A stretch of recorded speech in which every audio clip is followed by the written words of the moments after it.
नमस्कार, स्वागत है आपका मेरे चैनल पर। 498A यानी कि क्रूएलिटी, तो बहुत सारे मैट्रिमोनियल केसेस इस तरीके के आ रहे हैं 498A के तहत जिनकी शिकायत दर्ज कराती है पत्नी,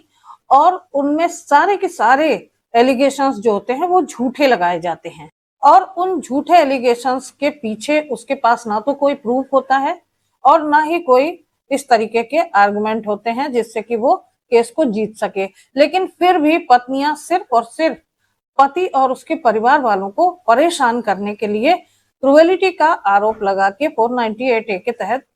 केस दर्ज करवा दिया करती हैं। अब इस तरीके के झूठे केसेस करने के पीछे उनकी मंशा होती है या तो फिर ससुराल वालों से और पति से बदला लेना, या फिर उनकी इंसल्ट करना, और यहाँ तक कि उनको जेल की हवा खिलाने के चक्कर में बहुत सारी पत्नियां इस तरीके की धमकियां भी देती हैं अपने पतियों को। ये एक बहुत बड़ी समस्या है जो कि दिन ब दिन बढ़ती ही चली जा रही है। बात कुछ और ही होती है, लेकिन पत्नी के द्वारा आरोप लगाए जाते हैं 498A के तहत क्रूएलिटी के,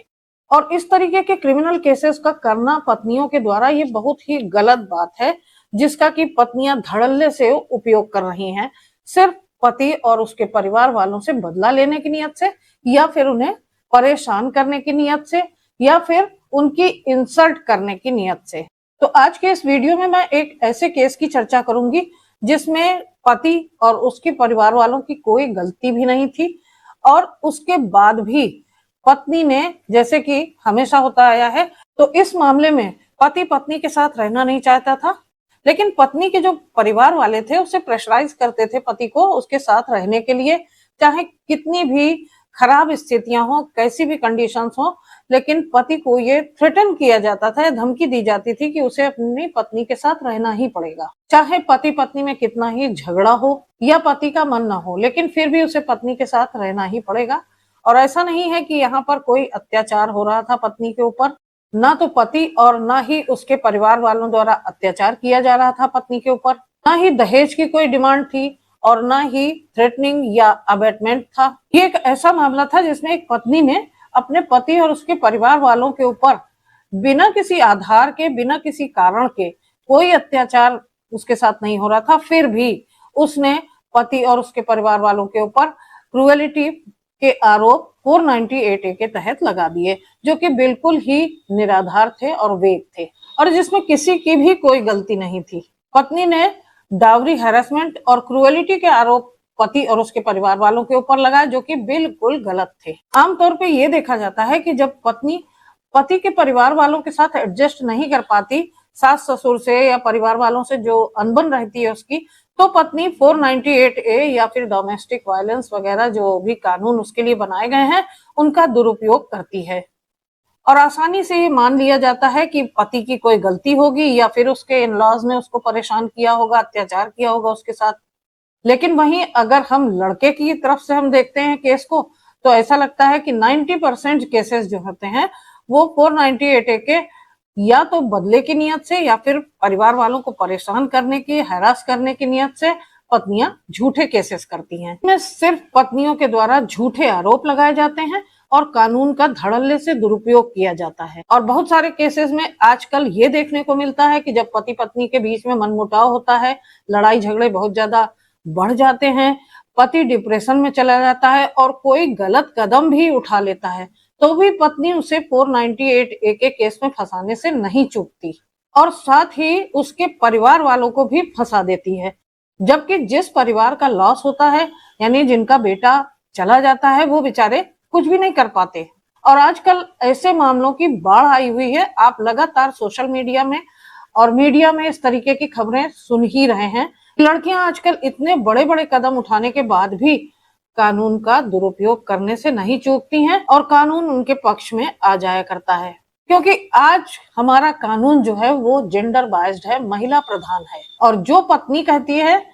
उसी के हिसाब से कार्रवाई चलती है। दिल्ली हाई कोर्ट के सामने भी एक ऐसा ही मामला आया, जहां पर पति के चले जाने के बाद भी पत्नी ने अपने सास ससुर और उस परिवार वालों के खिलाफ डावरी हैरेसमेंट का 498A का केस फाइल कर दिया। तो वीडियो शुरू करूं उससे पहले आपसे रिक्वेस्ट है कि अगर अभी तक आपने मेरे चैनल को सब्सक्राइब ना किया हो तो प्लीज सब्सक्राइब कर लीजिए, और बेल आइकन को प्रेस करना बिल्कुल मत भूलिएगा, ताकि ऐसे ही इम्पोर्टेंट इंफॉर्मेशन आप तक सबसे पहले पहुंचती रहे। इनकेस अगर आपकी भी कोई लीगल समस्या है या मैट्रिमोनियल केस चल रहा है तो आप डिस्क्रिप्शन बॉक्स में दिए गए मेरे व्हाट्सएप नंबर पर मुझसे संपर्क कर सकते हैं। तो इस मामले में हाई कोर्ट को ये जानने की जरूरत थी कि क्या ये मामला सचमुच 498A में आएगा कि नहीं आएगा, जबकि महज शादी के 40 दिनों के बाद ही उस हस्बैंड ने इस संसार को अलविदा कह दिया। और उसने इस संसार को अलविदा क्यों कहा, इसके ऊपर भी हम डिस्कस करेंगे। हम इस मामले में जानेंगे कि क्या पति ने पत्नी के साथ कोई वायलेंस किया था, क्रुएलिटी की थी, या फिर उसके परिवार वालों ने उसके साथ अत्याचार किया था। और उसके चले जाने के 2 महीने बाद पत्नी ने 498A का केस अपने सास और ससुर के खिलाफ क्यों फाइल किया। ये केस कितना सही है और कितना गलत है, इस बात को दिल्ली हाई कोर्ट ने अपने जजमेंट में डिसाइड किया है। तो वीडियो बहुत ही इंपॉर्टेंट होने वाला है, क्योंकि अक्सर देखने में आया कि पत्नी 498A का दुरुपयोग करती है, जबकि पति और उसके परिवार वालों ने इस तरीके की कोई गलती की ही नहीं होती है। तो वीडियो में अंत तक बने रहिएगा। इस केस में पति और पत्नी की शादी 2016 में होती है और दोनों अपने मैट्रिमोनियल होम पुणे में रहने लगते हैं। शादी के तुरंत बाद ही पति पत्नी के बीच में डिफरेंसेस बढ़ने लगे और लड़ाई झगड़े इतने ज्यादा बढ़ गए कि पति डिप्रेशन में चला गया और फ्रस्ट्रेटेड हो गया। अब पति अपनी पत्नी के साथ नहीं रहना चाहता था, लेकिन पत्नी के जो परिवार वाले थे वो उसे प्रेशराइज करते थे, थ्रेटन भी करते थे कि चाहे जो सर्कमस्टेंसेस हो उसे पत्नी के साथ रहना ही पड़ेगा। साथ ही पति के जो माता पिता थे, पेरेंट्स थे, उनको भी धमकाया जाता था, प्रेशराइज किया जाता था कि अगर उन्होंने ऐसा नहीं किया तो उनके खिलाफ फॉल्स 498A और डोमेस्टिक वायलेंस का केस किया जाएगा। और रिजल्ट क्या हुआ कि पति इस मेंटल प्रेशर को झेल नहीं पाया और महज शादी के 40 दिनों के बाद ही वो इस दुनिया को छोड़कर चला गया। अब पति के जाने के बाद उसके पिता ने एक कंप्लेंट फाइल की और पिता की कंप्लेंट थी कि जो उसके बेटे ने इतनी जल्दी शादी के महज 40 दिनों के बाद इस तरीके का कदम उठाया है, उसकी पूरी इन्वेस्टिगेशन की जाए। पति के जाने के बाद पत्नी अपना सारा सामान लेके, अपनी सारी बिलोंगिंग्स के साथ अपने मायके चली जाती है। पत्नी अपने मायके जाने के बाद वुमेन सेल में अपने इन-लॉज के अगेंस्ट एक कंप्लेंट फाइल करती है। वो अपने इन-लॉज के अगेंस्ट और अपनी नंद के अगेंस्ट, यानी पति की बहन के अगेंस्ट 498A का केस फाइल करती है और अपनी कंप्लेंट में ये कहती है कि उसके साथ मेंटल क्रुएलिटी की गई, उसे टॉर्चर किया गया, उससे दहेज की मांग की गई और उसके खिलाफ कॉन्स्पिरेसी की गई और उन्होंने ही, सबने, पति के परिवार वालों ने ही उसको अबेट किया सुसाइड करने के लिए और इसीलिए उसका पति इस दुनिया को छोड़कर चला गया। यानी कि पत्नी ने सारा का सारा इल्जाम उठाकर अपने ससुराल वालों के ऊपर ही लगा दिया और साथ में आरोप भी लगा दिए कि उसके ऊपर अत्याचार किया गया, जिससे उन्हें 498A के तहत सजा मिलनी चाहिए। अब पत्नी की कंप्लेंट के अगेंस्ट पुलिस वालों ने 498A के तहत उसकी कंप्लेंट दर्ज कर ली, जिसमें क्रुएलिटी के आरोप लगाए थे पत्नी ने और जिसके तहत पति के माता पिता यानी सास ससुर और उसकी नंद, उनको गिरफ्तार कर लिया गया। और इसमें जो आरोपी बनाए गए थे वो थे पति के माता पिता यानी सास ससुर और पति की बहन यानी कि उसकी नंद। 498 के साथ क्रिमिनल ब्रीच ऑफ ट्रस्ट का भी आरोप लगाया गया था। इसमें 406 IPC आता है। अब जैसे ही परिवार वालों को ये बात पता लगती है कि उनके खिलाफ ये इस तरीके की कंप्लेंट की गई है तो वो तुरंत ही हाई कोर्ट का दरवाजा खटखटाते हैं इस FIR को क्वैश कराने के लिए। और हाई कोर्ट के सामने पति के माता पिता और उसकी बहन सब उपस्थित होते हैं और बताते हैं कि किस तरीके से उनके खिलाफ ये सारे झूठे एलिगेशंस लगाए हैं उनकी बहू ने, और जितने भी एलिगेशंस लगाए गए हैं वो सब फेक हैं, फर्जी हैं, अनफाउंडेड हैं। उन्होंने यहाँ तक बताया कि कोर्ट टाइमलाइन को स्टडी करे और जो सर्कमस्टेंसेस थे जिसमें पति ने इस तरीके का गलत कदम उठाया, और ये समझना चाहिए कि पति की मेंटल कंडीशन क्या थी जो उसने इस तरीके का कदम उठाया। हाई कोर्ट ने सभी रिकॉर्ड्स को पढ़ा और रिकॉर्ड्स को देखने के बाद ये पता चला कि पति जो था वो अपनी मैरिज से खुश नहीं था। इस मैरिज से वो बहुत ज्यादा स्ट्रेस्ड था, क्योंकि ऐसा नहीं था कि पत्नी उसके साथ कोई अत्याचार कर रही थी, लेकिन मामला यहाँ पर यह था कि पति उस लड़की से शादी नहीं करना चाहता था। पति की ऑलरेडी शादी से पहले एक महिला से दोस्ती थी जिससे वो शादी करना चाहता था, लेकिन उससे शादी न कर पाने के कारण वो स्ट्रेस्ड था और मेंटली डिप्रेशन में चला गया था। मामले में ऐसा कुछ भी नहीं था कि उसके साथ कोई अत्याचार किया जा रहा था, और पत्नी के साथ ना तो पति कोई अत्याचार कर रहा था और ना ही किसी तरीके की दहेज की डिमांड की गई थी उसके परिवार वालों के द्वारा, ना ही पति के परिवार से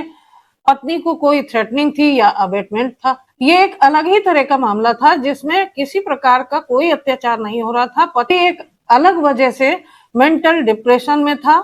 और इसी वजह से उसने ये गलत कदम उठाया। लेकिन इस मामले में हाई कोर्ट ने ये ऑब्जर्व किया कि पत्नी ने जो पति और उसके परिवार वालों, उनके माता पिता के ऊपर जो झूठा 498A का, क्रुएलिटी का, दहेज की डिमांड का और इस तरीके से अत्याचार करने का जो आरोप लगाए थे, वो सरासर गलत और बिल्कुल वेग थे, निराधार थे। जबकि ना तो उससे कोई डावरी मांगी गई थी और ना ही उसका कोई हैरेसमेंट हुआ था। तो हाई कोर्ट ने इस मामले में माना कि पत्नी ने सरासर 498 का दुरुपयोग किया है, जो पावर थी उसको अब्यूज किया है। और ये बिल्कुल भी जुडिशियल इंटरेस्ट में नहीं है, कहीं से भी ये जस्टिस नहीं होता है कि पति के परिवार वालों और उसकी बहन के ऊपर 498A का केस किया जाए, यानी कि 498A का केस कतई नहीं बनता। देखिए, बहुत सारे केसेस ऐसे होते हैं जिसमें पत्नी बिल्कुल वेग एलिगेशंस, बिल्कुल झूठे आरोप लगा दिया करती है, जिससे पति और उसके परिवार वालों को सालों साल कोर्ट कचहरी के चक्कर लगाने पड़ते हैं और बहुत ज्यादा उनकी हैरेसमेंट होती है। लेकिन ये एक ऐसा केस था कि जिसमें ना पति की गलती थी, ना पति के परिवार वालों की गलती थी, और देखा जाए तो पत्नी की भी कोई गलती नहीं थी। लेकिन पत्नी ने बदले की भावना से, सिर्फ हैरेसमेंट के उद्देश्य से पति के परिवार वालों के ऊपर 498A का केस कर दिया, जो कि सरासर गलत था, निराधार था, और जिसमें हाई कोर्ट ने अपना पूरा ध्यान दिया और जिसमें पत्नी को हाई कोर्ट ने दोषी पाया। तो पत्नी पक्ष को हमेशा इस बात का ध्यान रखना चाहिए कि जो भी कानून उनके प्रोटेक्शन के लिए बने हैं, उनका वेपन की तरीके से यूज करना बिल्कुल बंद कर देना चाहिए। तो इस केस में हाई कोर्ट ने 498A के मामले को खारिज करते हुए पति के माता पिता और उसकी बहन को बरी कर दिया और पत्नी की FIR को क्वैश कर दिया। इस जजमेंट के बारे में आपकी क्या राय है, मुझे कमेंट करके जरूर बताइएगा। इस केस का लिंक मैंने डिस्क्रिप्शन बॉक्स में दे दिया है, जिसे डाउनलोड करके आप पढ़ सकते हैं, देख सकते हैं और फैक्ट्स के अनुसार अपने मामले में भी इसका यूज कर सकते हैं। तो आशा करती हूँ वीडियो पसंद आया होगा। वीडियो अगर पसंद आया हो तो लाइक और शेयर करना बिल्कुल मत भूलिएगा और चैनल को सब्सक्राइब करना भी बिल्कुल मत भूलिएगा। तो फिर मिलती हूँ अगले वीडियो में एक नई इंफॉर्मेशन के साथ, एक नए टॉपिक के साथ। तब तक के लिए अपना ध्यान रखिएगा। आप सभी को नमस्कार।